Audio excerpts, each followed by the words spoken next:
raw, uncut, and unapologetic. Welcome to Men Talking Mindfulness with your hosts John McCaskill and Will Schneider. Here we focus on helping men and those with men in their lives solve some of life's complex challenges through understanding the practices of mindfulness and how they can help. Each episode is in an environment free of judgment and criticism, with a focus on authenticity and inner peace. Let's dig in.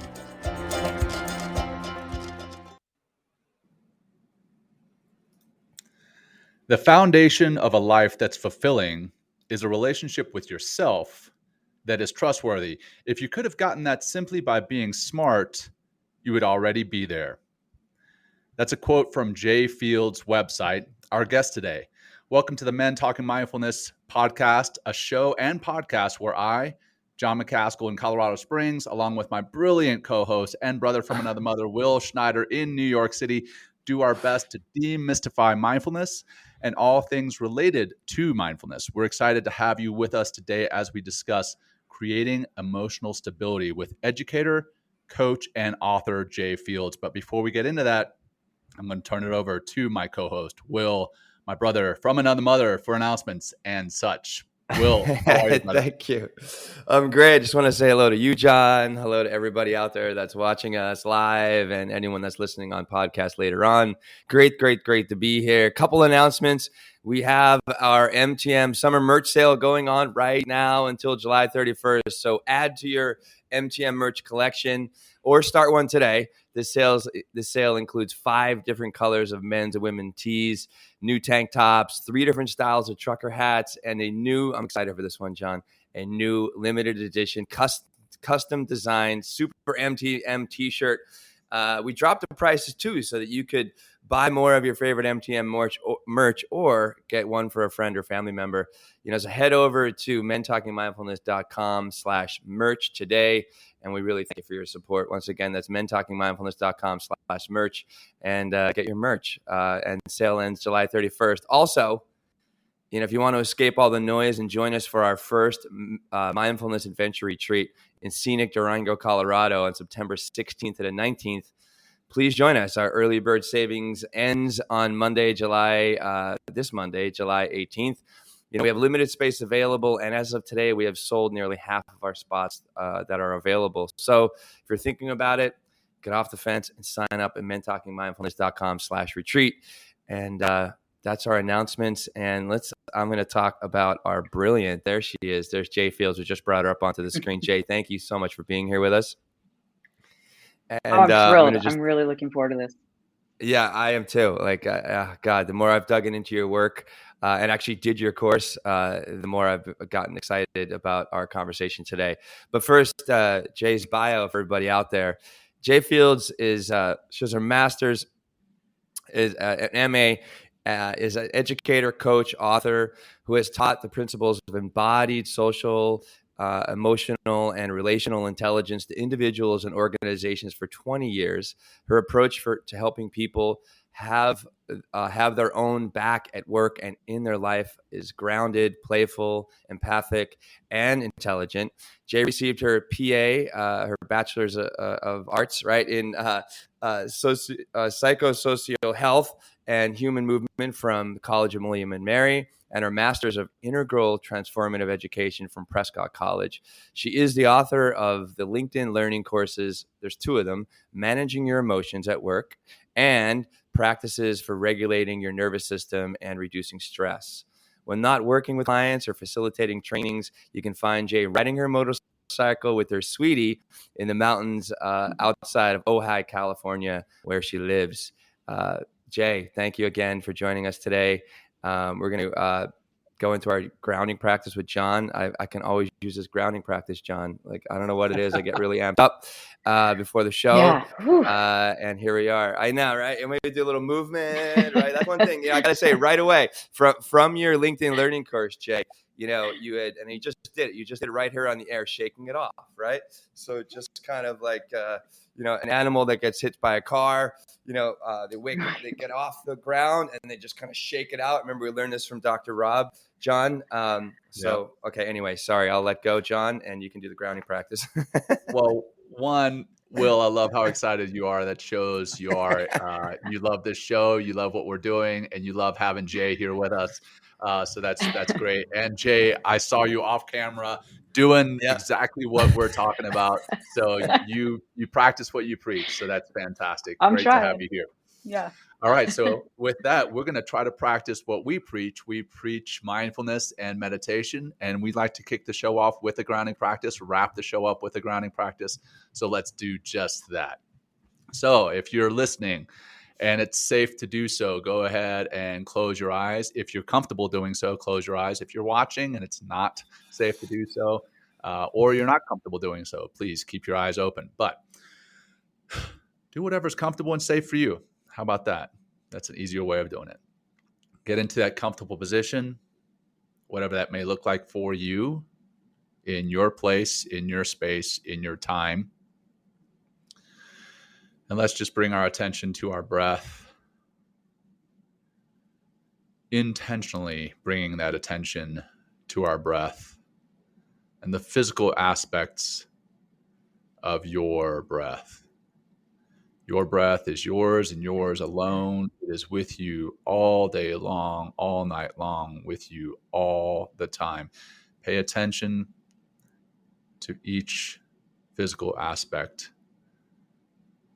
The inhalation, notice where the air is entering your body.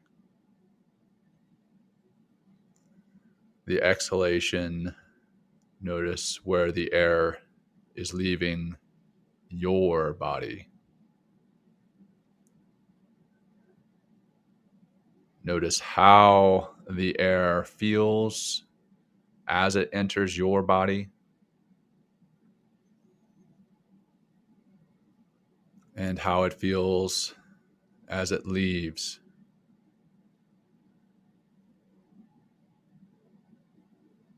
Notice what that air is doing as it expands your lungs, your diaphragm drops, chest and belly expand on that inhalation, and the reverse on that exhalation.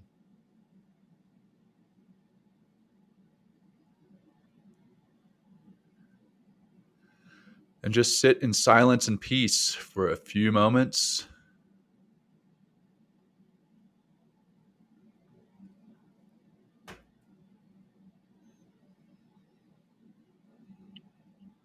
And if you notice that your mind has wandered off to some other space, some other place, some other time, let's bring it back to focusing on that breath.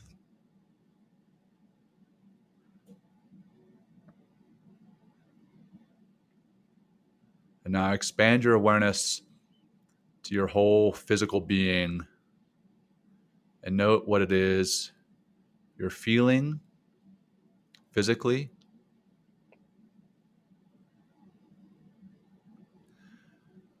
What it is you're hearing or not hearing,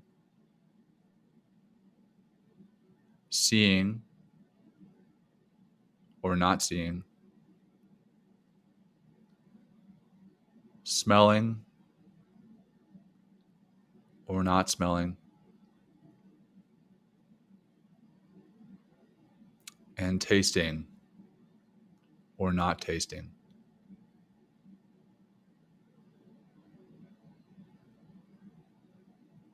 And from those physical sensations, let's go inward to the emotional side. How are you feeling? Note that. Don't try to change it. Don't feel the need to judge it. Just be with it. Sit with it.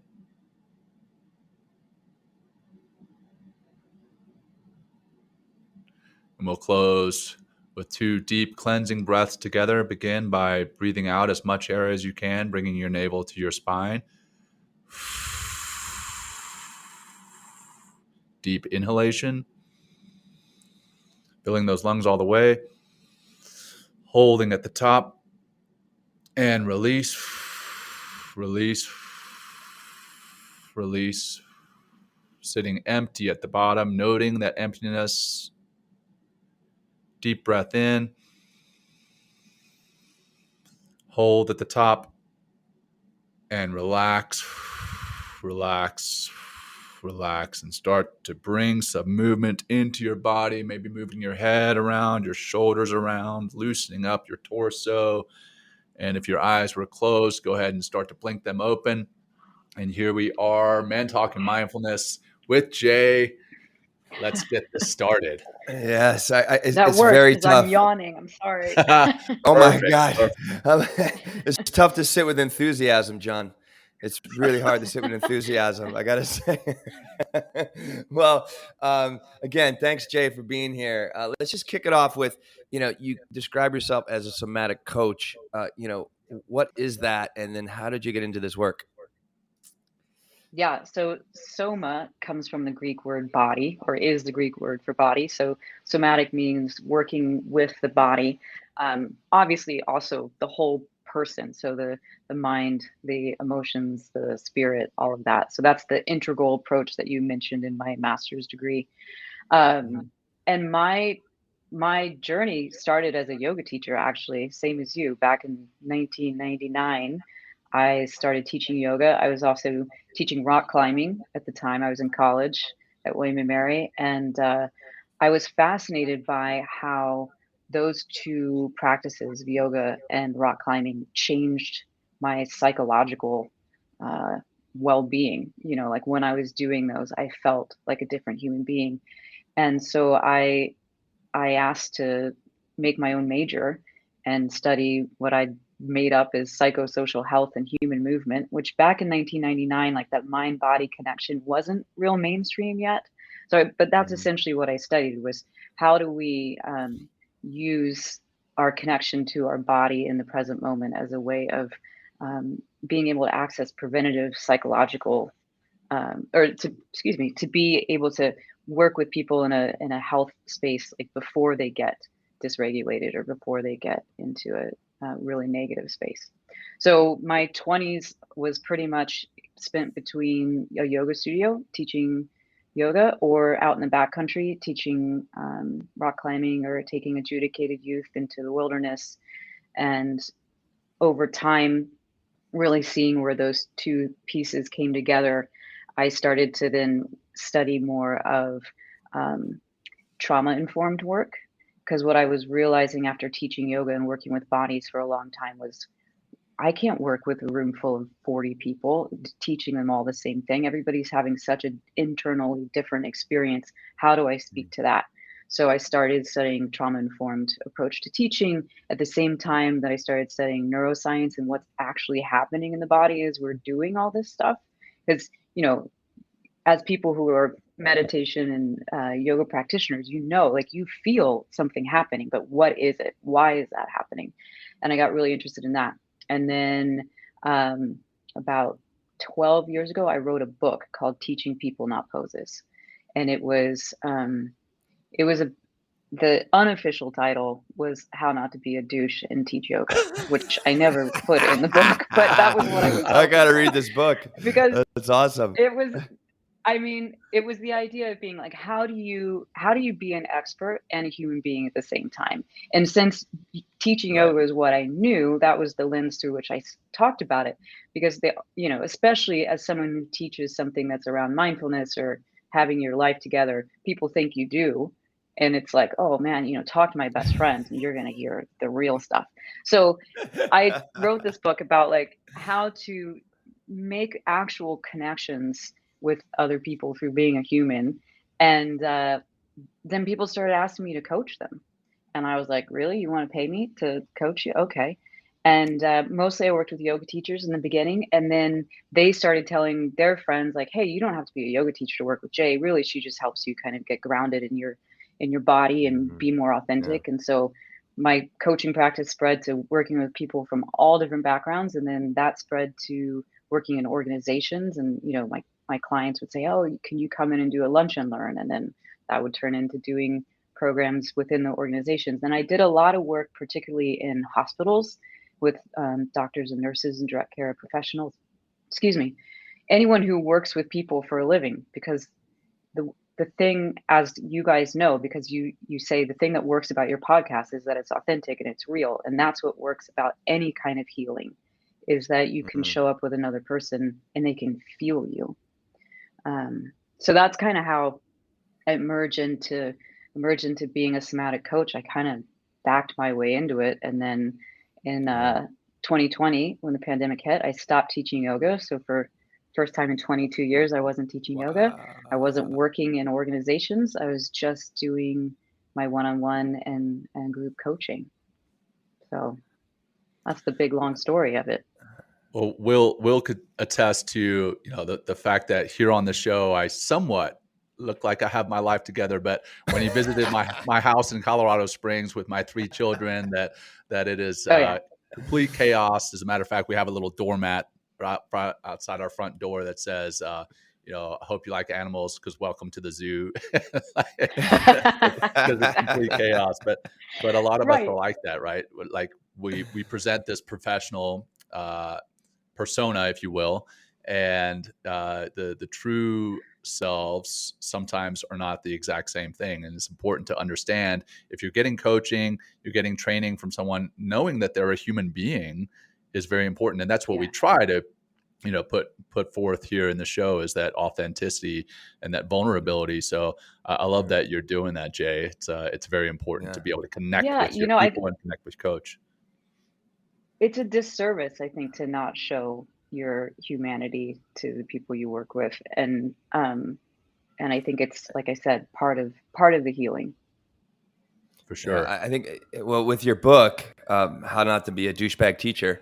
Sorry, but you know, unofficial. Because, I know. Sorry, I know. Okay, teaching people, not poses, and I like the way that you put that, because you know, I hear, I see a lot of like younger teachers, like I still to this day. I mean, there's not as many classes going on here in New York, but you know, they put on their yoga voice. You know, like, I'm sure you know what I'm talking about. Like, people, they're like, okay, everybody, well, we're going to take a few breaths and we're going to have a wonderful class together today. And then they're like running through the class, and it's like they're completely, because we're going to talk about embodiment, right, today. And this is kind of a great example of that, you know, and they kind of get into this airy fairy kind of like, you know, trying to sound mystical and profound kind of voice as when they're teaching a yoga class, and it just it lacks a lot of a deeper connection. Whereas, like, I've had a big shift. That actually is one of the principles. I wrote 10 principles for teaching yoga with integrity. One of them was use your voice, not the airy voice. Exactly. And I feel right. And I feel that people, you know, they do that just because they're scared. Or a lot of people, you know, I mean, all the 3 of us have been teaching for quite a while now. It's like it takes a while to kind of get into, you know, like, okay, I don't care. I mean, that's, I think, one of the reasons we say raw, uncut, unapologetic, because we just try to make this as authentic and vulnerable as possible. And that, and those 2 qualities right there, regardless whether they're doing the show or I'm teaching a class, or John, you're probably feeling it when you're running workshops somewhere. It's like, it just provides so much forgiveness, you know, from your students. But also, you know, I've heard my students, like, you know, when I screw up in class, and I'll even flat out admit that I was like, oh my God, like, that was a disaster. Let's go back and do that again. You know, and people will be like, they'll tell me, like, thank you for that. Because in those moments, you know, in that moment, like, I was able to let go of me being inauthentic, or me, you know, trying to be perfect in class or something like that. So, you know, I really love how you kind of did back your way into it, but you're kind of like teaching, you know, some of the same, you know, principles in this, but like to a broader audience instead of just like yoga teachers. So brilliant. Absolutely. And that was part of what I loved about that. What I loved about teaching yoga was teaching people who would never show up in a yoga room, you know, because I love the idea of, like, give this a shot. And if we don't come at it from a super woo-woo out there way, like, I think you'll dig it. And then translating that into a wider audience. That when I did the LinkedIn learning courses, you know, that was really specifically for professionals in the workplace. And it's all the same principles. And everybody, I think every human person in a body needs this stuff. And it's like, if you can find a way to deliver it that people can hear it, that's the way to go. Why don't we jump into, I would love you to make the distinction between embodied awareness and like conceptual awareness. I think that would be a good place. Is that am I getting the terms Yeah. right that you use? Yeah. Right. Yeah. I think that'd be a really good place to start, because that'll just kind of take us into deeper into the work that was on, that you do. Perfect. That is, I got to say, like this LinkedIn learning course, I really would love everybody that's listening, take the 53 minutes or whatever it is and take that. I know you have 2 courses, but the one on managing emotions at work was so beautifully done, Jay. And so please take us to that distinction. I think it'd be a great way to start. You couldn't have started with a better question. So the difference between conceptual self-awareness and embodied self-awareness. Conceptual self-awareness is the self thinking about the self. So it's what we do in our head. It's the story we tell about what's happening as it's happening, or, we anticipate the future, we ruminate about the past, we analyze, we try and make sense of things. And most of us who would say we are self-aware people are talking about this. We're talking about, we understand how we work because we think about it a lot. Embodied self-awareness is the self experiencing the self. So it's things like, right now, can you feel the parts of your body that touch the chair that you're sitting on? Are you aware? Are you cool or are you warm? Can you feel how your breath is moving? Are you aware of the energy? Are you low energy? Are you high energy? It's what you are actually experiencing in your body. So one of the main differences is conceptual self-awareness is past or future. Embodied self-awareness is present moment. And one is not better than the other. They're different. Most of us tend to not have a lot of embodied self-awareness because we live in a culture that really is dominant in our, thinking and being heady. But the thing that's super cool about embodied self-awareness is that the research shows that embodied self-awareness, not conceptual self-awareness, really aids in having things like greater regulation of your emotions, better ability to empathize with another person, more courage, more intuition, like all the things that we think of as like, this is what makes a great human being, that comes from the presence in your body, not from how smart you are intellectually. Yeah, that big, and like, is there? Well, okay, is like that. Is emotional intelligence and emotional stability, like they're very connected, right? I mean, I guess you can't have one. Are they the kind of same thing? Because I know we talk about creating emotional stability, and then and we talk a lot in the show about elevating emotional intelligence, right? But there's practice. I'm just curious, like, if there's any kind of distinction there or anything we need to kind of break down in that regard. I would say they're linked in that emotional intelligence means that you have more, what's the word? Like that you're more fluent with emotions. You can move through them. You can identify them. You can manage them. And sorry, what was the other one? I guess like just emotional stability. I guess that's more of the practice or something like that. Yeah, or maybe the outcome, emotional stability being, I think that piece where what I would say is the definition of emotional stability is knowing that you can trust having emotions. That emotional stability isn't, not having them. It's also not getting run over by them. So I would say it's like being able to have that kind of ups and downs, not dramatically. Stability doesn't mean even keel. Stability means that you won't get knocked off your feet onto your ass, Yeah, for sure. Yeah, it's like I know there's a lot of talk about how mindfulness and Stoicism, there's a lot of overlap there, and I actually kick back on that and push back on that and say that a lot of Stoics want to have that, what you mentioned, like being even keel and not really having emotions, not displaying emotions, not getting happy, not getting sad, not getting angry. Right. And I believe mindfulness is having the emotions and being okay with those emotions and sitting with them and going through them. And that, I believe, keeps you from getting, like you said, getting knocked on your ass, that emotional stability, by being with them, being okay with them, and not judging yourself for having those emotions. Because I think that's where you were talking about the the different cognitions, and how having that recognition that you are happy, and then beating yourself up for being happy in maybe a sad environment, or vice versa, beating yourself up for being sad or angry. And it's just this cycle. But if we're okay with the emotions, don't get knocked on our ass, that's the stability that you're speaking about. Absolutely. Absolutely. And I think a lot of the times, the distinction between mindfulness and embodiment is semantic, and it depends on how you view it. But I do think, old school or traditional thoughts of mindfulness is that it is that kind of even keel.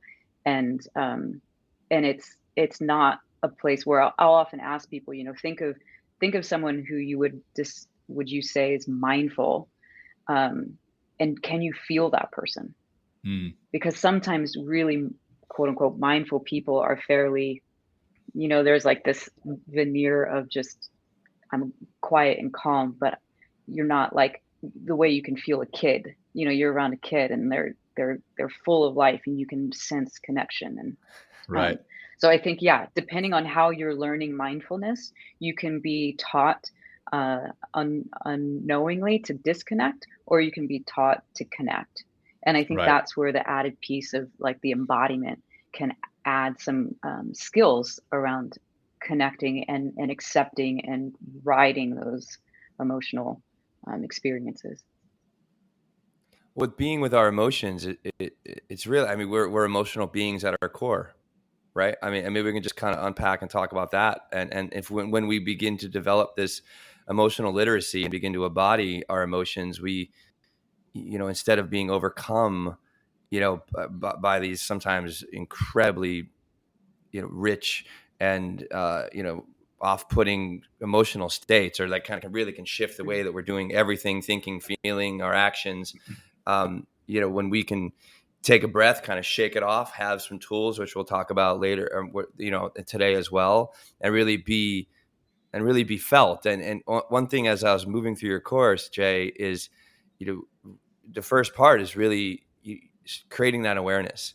And you talk about how do we get down, like you say, getting down to the level of our nervous system. What does it take to kind of to get there? Because I mean, that's kind of, so we have the ideas, we have the concepts of a conscious self-awareness and embodied self-awareness, or conceptual self-awareness and embodied self-awareness, which is great. But then how do we get into that level of the nervous system, and kind of how does that help us to unlock and become more emotionally stable and more fluid, kind of in the world, Well, as you say that, what I think of is like, to your listeners, think about your typical day.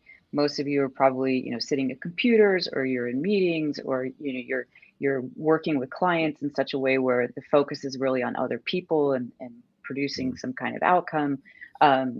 You might find yourself like realizing after a few hours, oh my God, I have to pee so bad because I haven't been present at all enough to, or I'm so hungry. Or like my partner does it all the time where he's working through the day. I'm like, have you eaten lunch? He's like, oh no, it's 4:00. Didn't even notice that the time went by and he hadn't eaten when he was hungry. Right. I think you may have listened to my Or you go, conversation yesterday with my wife. I literally got home yesterday. I was Yeah. like, you know what, babe? I sat down on my computer yesterday morning and didn't get back up until 4:00. And Yeah. I teach movement, I teach mindfulness, and I was like, Right. and I feel terrible. I didn't get up to eat. Yeah. I didn't get up to pee. I was like, what in the world have I been doing? So I think you may have been listening Exactly. to our Yeah. conversation. Yeah. And you get into this like tunnel vision where everything is a little foggy, but you're like hyper focused on this one thing in front of you. Yeah. And then you might go out and like go for a run, or you might go pick up basketball and play with your kids or something. But even that doesn't necessarily mean you're present in your body. You might be moving your body, but Mm. it's different than Mm. being actually present in your body. And so what I would say is like the very beginning part of just shifting towards more embodied self-awareness is interrupt your day with little practices of like, can I feel my feet on the ground right now? Um, the shaking thing, like just get up and shake your body. Something as tiny but significant as look around the room you're in. Take your eyes Mm. off of whatever it is you're focusing on. Move your head and your neck, because that helps to stimulate the vagus nerve. Take in colors, take in shapes, and add in those little pieces that are just like 15 seconds of remembering that you have a body. Do I have to pee? Am I thirsty? And what I Yeah. tell my clients all the time is layer that, like, so that's a practice, right? A practice of checking with your body. Layer those practices, which means if you already make 3 cups of coffee a day, when you go pour your coffee, there's 3 opportunities for you to feel your feet on the ground, or Mm.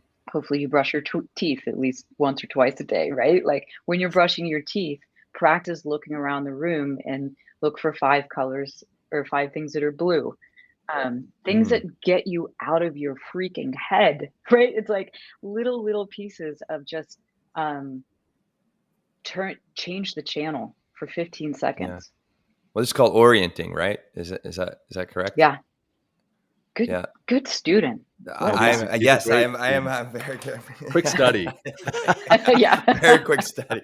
Very quick study. But also, John, like just getting up, moving around, doing your head thing, boom, right into quench, right into micro movements, right? That's going to help also increase your energy levels too.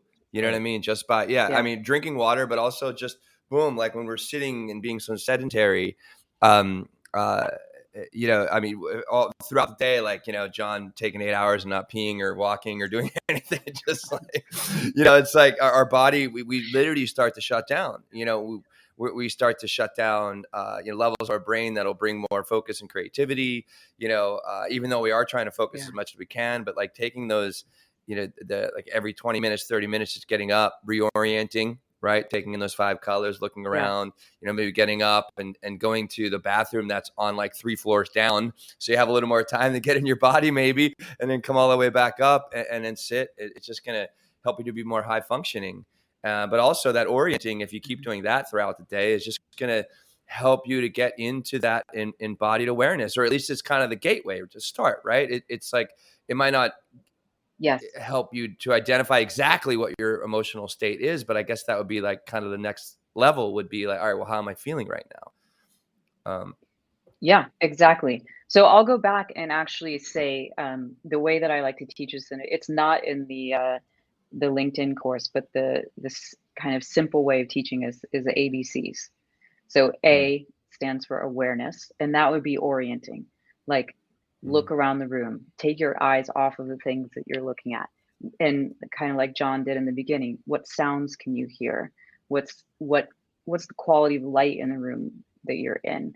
Looking for familiar objects or things that, people keep pictures on their desks because they're people they love. Like actually look at them. Take a moment, take your eyes and like feel what it looks like to look at that picture. So A being orienting or awareness. B in the ABC stands for body. So body is anything that reminds you that you exist from your neck down. It could be the shaking, it could be stretching, it could be patting, tapping your chest, uh, pretending like you're washing your hands, like you get the sensation, you also get the sound, something that pulls you back into, oh yeah, Mm. I'm here. This is a body. I live in it. And then C stands for centering. And maybe at the end, I'll take you through a centering practice. It'll be kind of a nice grounding slash launch to the rest of the day practice for people. But centering being, the basic of it is to sit up or stand up taller, broaden your collarbones. I like to also lift my arms and get wider, feel yourself in kind of all directions, and then drop your arms and just like, okay, here I am again. This is me. So all 3 of those things, ABCs, if you pick one of them, takes seconds. If you Mm. do that 40 times a day, guess what? You're more embodied, like automatically. So what I like about the embodied practices is that they're not the things that are like 15, 20, 30 minutes a day. They're the things that are like 15, 30 seconds at a time to Mm. reestablish a connection to I'm in a body, move on. Because when you do that, you're getting that embodied self-awareness, which is lighting up the different parts of your brain that help you Mm. more critically think, be more emotionally resonant, all of that stuff that like brings the fullness of you back into whatever thing you're doing and is ultimately going to make it better. How do you, because this is all really great information, and I enjoy doing these things, and just kind of, I don't really have the names for it, but like I'm always reorienting, I guess. Maybe that's why I always do my little antics, John, before the show. Exactly. I just thought of that. Like, oh, he's walking through a space. Exactly. Now he's going to use that excuse, John.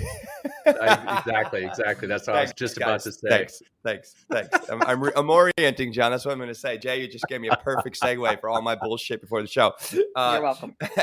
But what if somebody, like, how do we make this a practice? Like, what is, how do we begin to remind ourselves in order to reorient to ground or center? So set a timer on your phone or on your computer to go off randomly throughout the day, and anytime it goes off, that's your cue to do one of those ABCs. You can write a note to yourself somewhere, but know that you're going to have to change that every 5 days, like where it is or what it says, because your brain will stop seeing it after a while. So leave yourself reminders, but know that you have to switch up the reminders. And then, like I said, layer the practices. If there's something that you already do, I mean, like every time you go pee, every time you go to the bathroom, like use that as a reminder. Oh yeah, I have a body. Why don't I take an extra 20 seconds to ground myself or center? Right. And breathing would help with that. I'm sure the grounding and the centering, just to kind of keep us present. Yeah. John. Yeah. Well, I mean, you talked about the ABCs of getting present in your body. And can you talk about the 4 F's of an emotional response? Since we're doing ABCs, let's go into the 4 F's of the emotional response. Could I just the 4 F's? F's. The 4 F's. This reminds me. F. This is got it. Sorry. This is like, let me just say, I had this. I have 2 brothers, so there's 3 of us, and my one of my dad's best friends, and we'd go vacation with him every year. And the one day we walk up the steps, the 3 of us together, and my dad's friend goes, "Oh, look at the Off brothers." And I was like, they're like, "What?" He goes, "Yeah, jerk, jack, and fuck." It just anyway. Sorry, I don't know how we got here. How did we get to this? I don't know either. You know what? Anyway, it fits with 4 F's. 3 F's, 4 F's. Close. Right. Okay. Close. I'm sorry. Yeah. That reminded. No, it's good. Yeah. Anyway. Well, and thanks, John. You said that, and I was like, "Oh, what's that?" And then I realized that's another one of those ones. Like, "Oh yeah, I wrote that." You wrote that. Yeah, you did write that. You did write that. Got it. So the 4 F's. This is what I found over years of actually, being in my own body and watching myself with this, but also working with other people. So when we have an emotion, most people have one of 3, I would say, common responses. The 4th one's the not common one. So the first one is figure it out. If I'm suddenly feeling an emotion, my brain tells me, oh, if I can figure out why this is happening, I can make it stop. So this is where that conceptual self-awareness can come in and kind of get you stuck in rumination, right? Like you feel something intense, you're sad maybe. And instead of feeling the sadness, you think about it. Well, why am I sad? What, who made this starting to happen? And when did that, all that, thinking about it. You're not actually feeling the feeling, you're trying to figure it out. So that's 1 F, figure it out. 2nd F is fix it. If I can figure out why I'm having this feeling and I can fix something externally to stop this feeling from happening, then I'll do that. So for example, if there's something about your job that you're really unhappy about, rather than feeling the unhappiness, you'll try and get out of that particular project or leave the job altogether. Like the way that we do some of these knee-jerk, I'm out sort of things, or I'm gonna reconstruct this, or I'm gonna control you because your behavior is making me feel this way. So if I can get you to stop that, then I don't have to feel this way. So fixing it is another way that we tend to try and manage emotions. The 3rd F, to your prior joke, is fuck it. which is if I can't figure it out and I can't fix it, then fuck it. Like, it's not important. It's where we pretend. You could also, for the, the non cussers, you could say PG-13. fool yourself. Fool yourself. Like, it Yeah. doesn't bother me. That doesn't matter.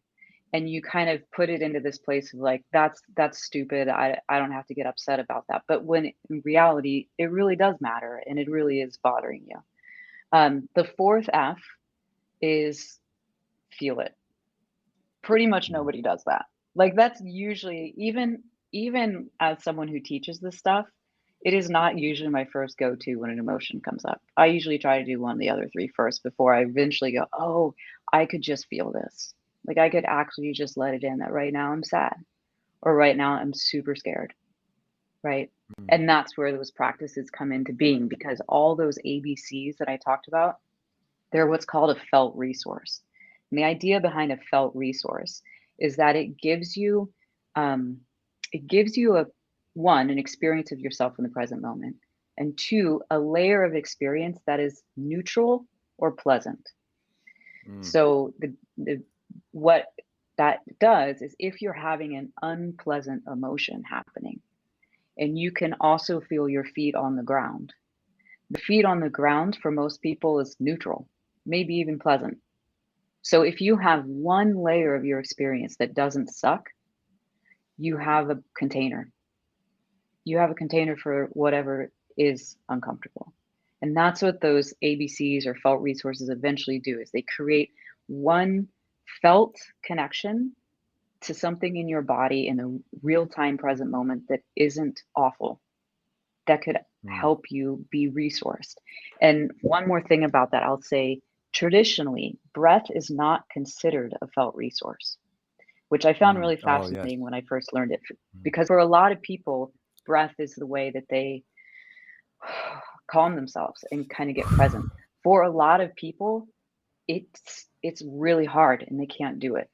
When you're super emotionally activated, for many people, myself included, breath isn't my doorway in. Breath makes it harder for me to, like, if I try and take a deep breath and I can't, then I feel even more anxious. Like, shit, it must be really bad if I can't breathe. Wow. Right? But the natural Yeah. consequence of any of those other practices, like feel your feet on the ground or shake or look around the room, the natural consequence of those is that you do tend to start breathing again. So for any of your listeners who have forever and ever been like, man, breathing is really hard way for me to get present, then try one of the other ways, because it will help you get to the breath without it feeling like you're hitting a brick wall. Nice.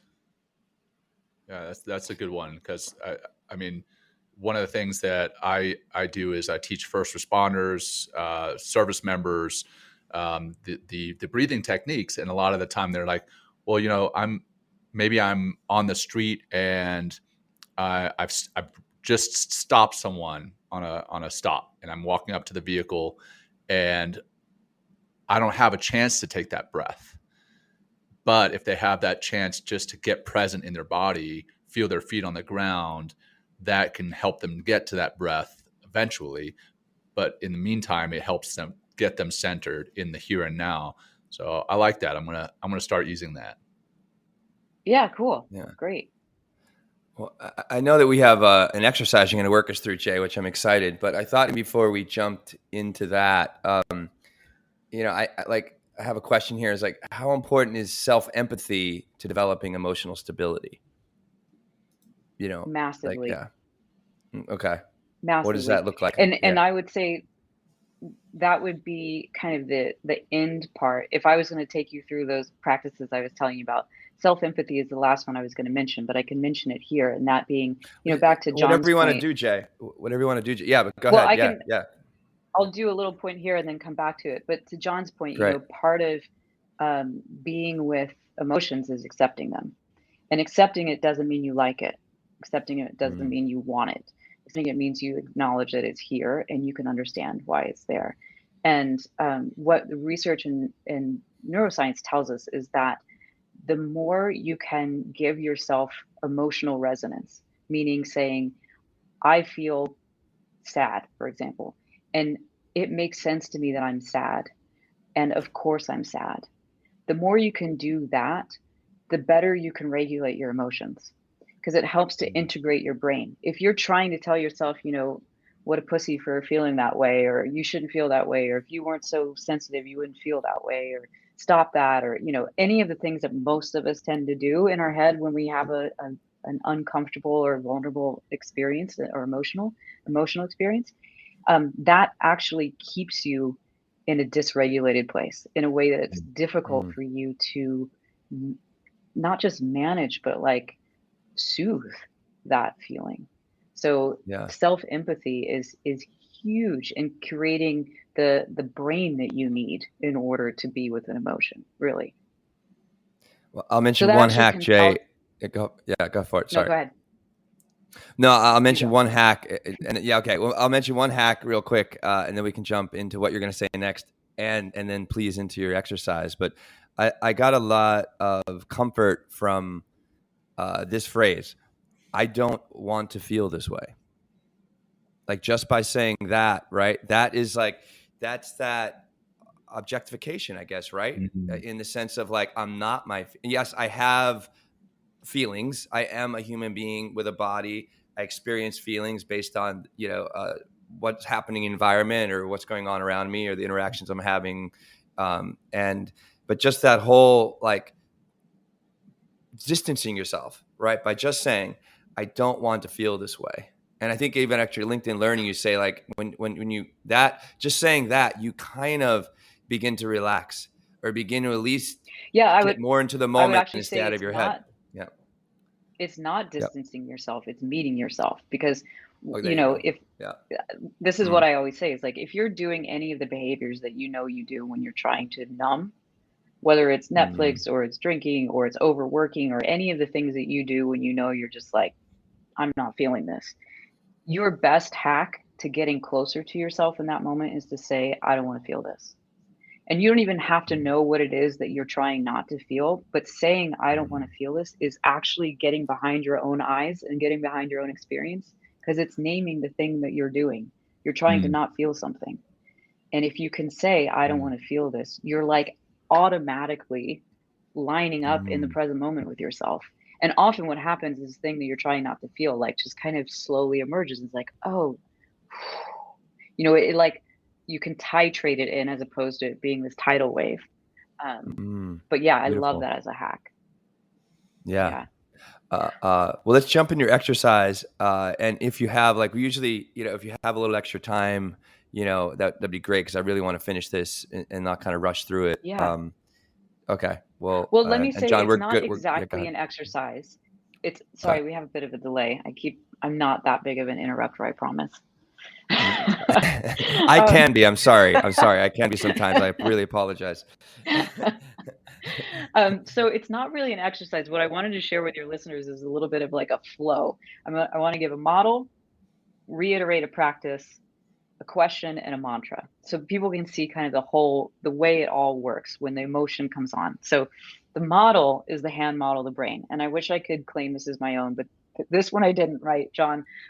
This is Dan Siegel. He's a clinical professor of psychology at UCLA. He's the ED of Mindsight Institute. He's an author of amazing books. I recommend all of them. And the hand model of the brain is this. Imagine you put your make a fist, not like you were going to punch something, because in this one, your thumb is on the inside of your hand. So make a fist with your thumb on the inside of your hand, and that's your brain. You can kind of see it if you look at it. And in that model, your forearm is your spinal cord. The base of your palm is your brain stem. So that's the part of your brain that's the oldest part of the brain, the lizard brain. Part of it is that it's about like fight, flight, freeze, stress response. If you open up your fingers and your thumb is in there, that would be your limbic system, the part of our brain that's more the emotional system and memories. And in here is the amygdala, and the amygdala is kind of like the smoke alarm or smoke detector for your system. It's constantly asking the question, am I safe? Am I safe? Am I safe? Am I safe? That's there in the center. And then if you wrap your fingers back over again, that's your cortex. That's the part of your brain that is like up on your forehead that makes us uniquely human. It's the most evolved part of us, where we can communicate from, and we have creativity and spirituality, all these things that make us uniquely human. So you've got this integrated brain there where all three of those parts are working in concert together, kind of checks and balances system. What happens when you have an emotional trigger is that you flip your lid. And this is where the geek in me like totally loves this. You flip your lid, the part of your brain that makes you uniquely human and capable of having like a rational conversation with somebody, gone out the window. And you are now being led by the part of you that's emotional and the part of you that is looking for survival. Not an awesome part to be speaking to your spouse from, or your kids from, or your boss, or your teammates, right? Like this is the place where you're not your best self. So I like this model because it's so simple. And I've had clients teach it to their 3-year-olds and they get it. You know, it's like, I'm having a feeling, my lid's about to flip, I need to do something. Or, you know, you're feeling the like the lid is chattering, or it's already gone. And that's when you go to a practice. You go to one of the ABCs. So you say, I can feel that I'm about to flip my lid. I'm going to ground myself. I'm going to go in the other room. I'm going to shake where nobody can see me. I'm going to step away and like really casually look around the room in a way that nobody knows what I'm doing, because I just need to calm my storm and put my lid on. Because your lid's back on, your brain is integrated, and that's when you can regulate your emotions. That's when you can make sense. So here's the empathy part. This is your fingers, the part of your cortex that is like understanding and deeper thought, all of that.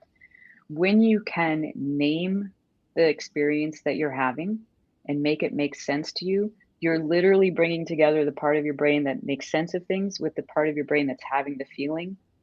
You're putting the lid back on. So the model is the hand model of the brain, right? You get the flip lid versus the integrated brain.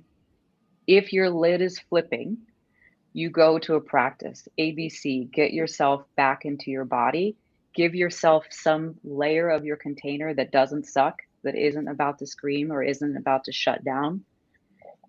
And then ask yourself the question, what are the sensations in my body tell me about the feeling I'm having?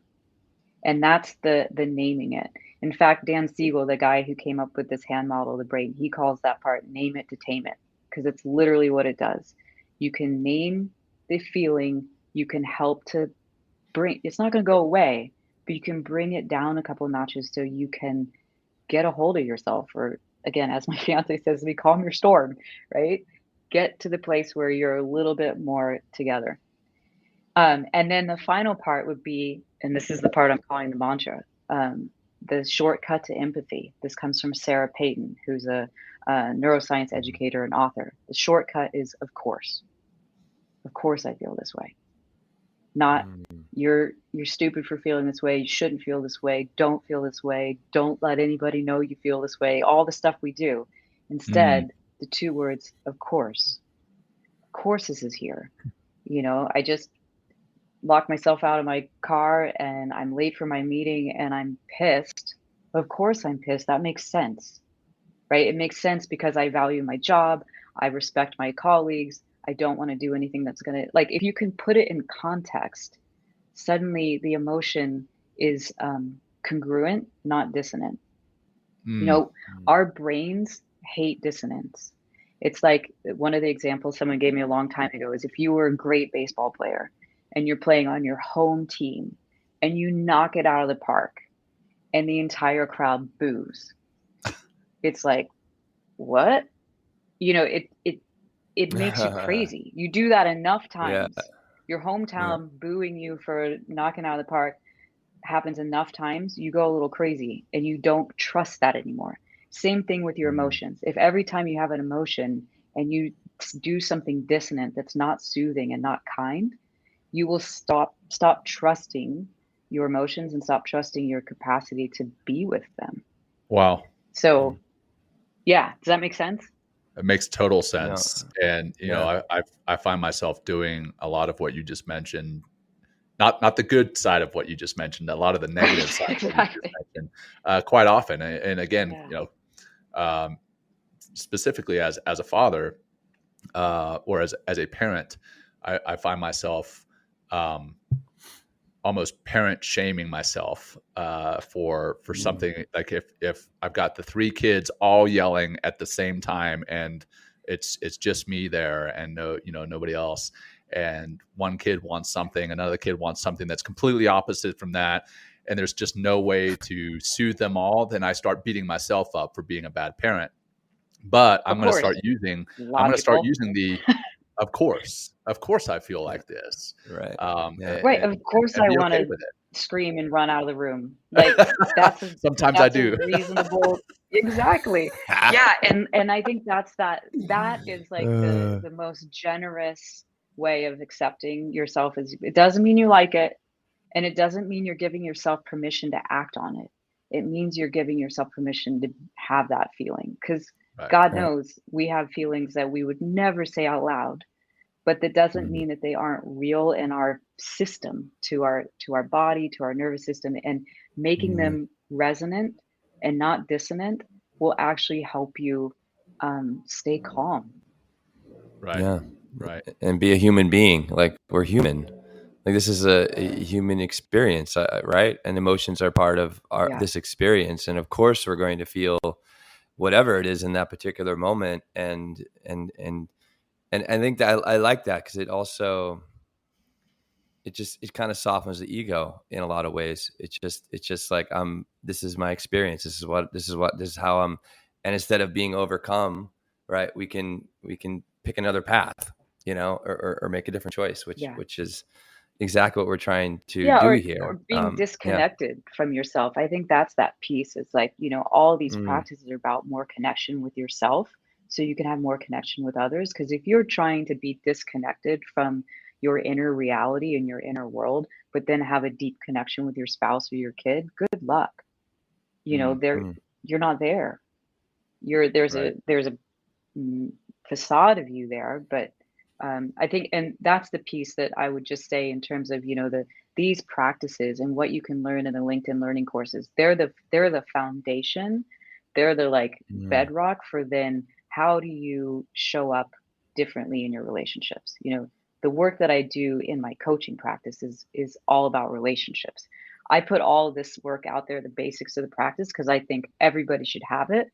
But if you want to come work with me, what we then talk about is like that moment you just said, John. Your 3 kids are in there. They're all going in 3 different directions, and you want to just go out of your mind. What do you do? Or like, how do you go from having a strong emotion to then being able to speak from your own experience to a spouse and say like, hey, this is really bothering me. We need to talk. And like Right. do Mm. that in a way that is respectful to both parties and loving to both parties. That's what I get into the nitty gritties, and I totally geek out on that. I think one last thing to put a kind of bow around all of this. Like, if so, I'm doing this work. I've been working with you, Jay, say, right, and you've been coaching me, and I've been showing up and doing the practices, and embodying and becoming more emotionally aware, and creating more emotional literacy. How do I know that it's having an impact in my life? Like, where does it, how does it, what are some things that your experience with your students, like, how do you know the work is really making a difference, if you will? Great question. Uh, Lots of ways, but there's 2 succinct ways I'll say is, 1, your insides match your outsides. You're no longer showing one thing and feeling something else inside. Mm. And linked to that would be you like who you are when you're with other Oh, people. that's You have a beautiful. good experience of yourself. Because when you don't know Mm. how to feel your feelings or manage your emotions, there's all sorts of stuff that's broiling inside or trying to be stuffed down, and that interrupts like how you connect with people, and it doesn't feel good. So you like how you Mm. feel when you're with other people. That's how you know. Wow. Yeah, and I guess if you're not liking how you're feeling, start digging into this work. Yeah. Get in touch with Jay. Work on the LinkedIn learning, because this stuff, it'll just continually serve you in every single aspect of your life. Everything will start to change as soon as you begin to get into this embodied self, and begin to develop more of this emotional literacy that we've talked about this entire time. So, Yeah. thank you, Jay, for everything all the work that you're putting in the world. thank you for taking your time today.